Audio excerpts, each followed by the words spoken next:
Hi, this is Angela Moorad at Amazing Kids AAC Consulting, here with another sound comparison test. Here in front, I have my Microsoft Surface Go 2 tablet, loaded with cough drop. In the back, I have an iPad 9th Gen, also loaded with that same AAC app. So I've used the same AAC app across all of my sound comparisons, the same voice, which is Ella. It's up at the loudest volume within the app.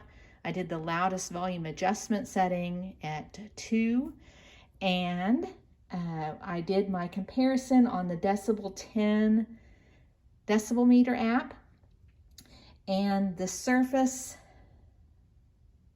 Go 2 clocked in at around 74.2 decibels, which was right between the loudness of my iPad 8th Gen and my Samsung tablet.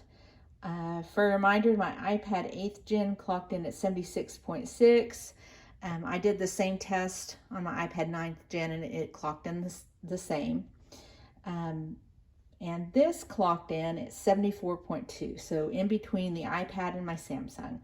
My much cheaper Windows tablet that I bought specifically for running BoardMaker version 6 clocked in at 73.3, and my Amazon Fire tablet at 70.8.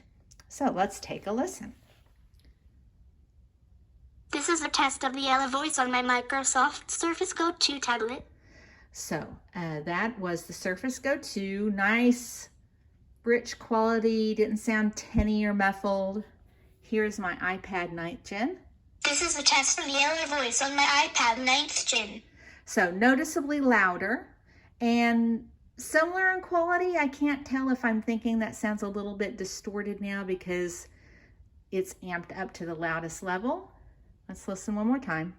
This is a test of the Ella voice on my Microsoft Surface Go 2 tablet. This is a test of the Ella voice on my iPad 9th Gen. So overall, I would still say that the clear winner in a sound test is the iPad 8th or 9th Gen. And you can take a look at my other video for those other devices.